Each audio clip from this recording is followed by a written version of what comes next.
2 Samuel, chapitre 24. La colère de l'Éternel s'enflamma de nouveau contre Israël, et il excita David contre eux, en disant: Va, fais le dénombrement d'Israël et de Juda. Et le roi dit à Joab, qui était chef de l'armée et qui se trouvait près de lui: Parcours toutes les tribus d'Israël, depuis Dan jusqu'à Beër-Shéba, qu'on fasse le dénombrement du peuple, et que je sache à combien il s'élève. Joab dit au roi: Que l'Éternel, ton Dieu, rende le peuple 100 fois plus nombreux, et que les yeux du roi mon seigneur le voient. Mais pourquoi le roi mon seigneur veut-il faire cela? Le roi persista dans l'ordre qu'il donnait à Joab et aux chefs de l'armée. Et Joab et les chefs de l'armée quittèrent le roi pour faire le dénombrement du peuple d'Israël. Ils passèrent le Jourdain, et ils campèrent à Aroër, à droite de la ville qui est au milieu de la vallée de Gad, et près de Jaézer. Ils allèrent en Galaad et dans le pays de Taktim-Odji. Ils allèrent à Dan-Jaan et aux environs de Sidon. Ils allèrent à la forteresse de Tyr et dans toutes les villes des Héviens et des Cananéens. Ils terminèrent par le midi de Juda, à Beër-Shéba. Ils parcoururent ainsi tout le pays, et ils arrivèrent à Jérusalem au bout de 9 mois et 20 jours. Joab remit au roi le rôle du dénombrement du peuple. Il y avait en Israël 800 000 hommes de guerre tirant l'épée, et en Juda 500 000 hommes. David sentit battre son cœur, après qu'il eut ainsi fait le dénombrement du peuple. Et il dit à l'Éternel: J'ai commis un grand péché en faisant cela. Maintenant, ô Éternel, daigne pardonner l'iniquité de ton serviteur, car j'ai complètement agi en insensé. Le lendemain, quand David se leva, la parole de l'Éternel fut ainsi adressée à Gad le prophète, le voyant de David. Va dire à David: Ainsi parle l'Éternel, je te propose 3 fléaux. Choisis-en un, et je t'en frapperai.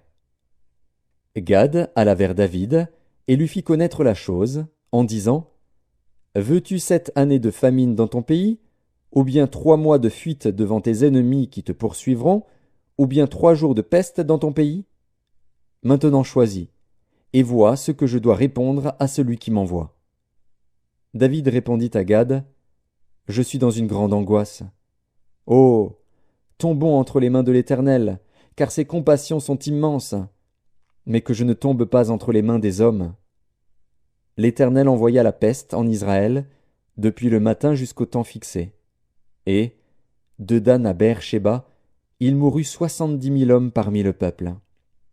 Comme l'ange étendait la main sur Jérusalem pour la détruire, l'Éternel se repentit de ce mal, et il dit à l'ange qui faisait périr le peuple: Assez!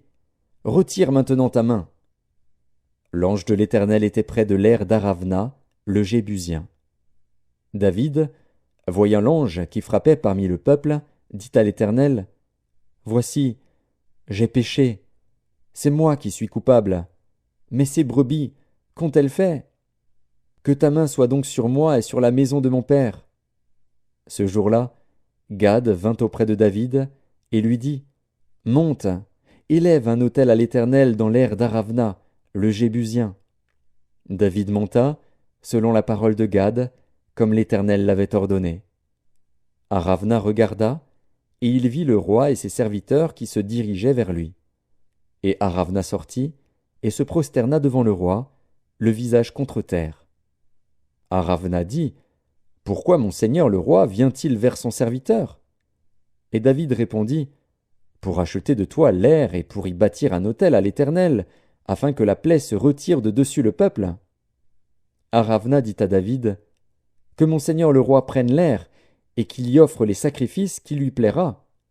Vois, les bœufs seront pour l'holocauste, et les chars avec l'attelage serviront de bois. Aravna donna le tout au roi. Et Aravna dit au roi: Que l'Éternel ton Dieu te soit favorable. Mais le roi dit à Aravna: Non, je veux l'acheter de toi à prix d'argent, et je n'offrirai point à l'Éternel, mon Dieu, des holocaustes qui ne me coûtent rien.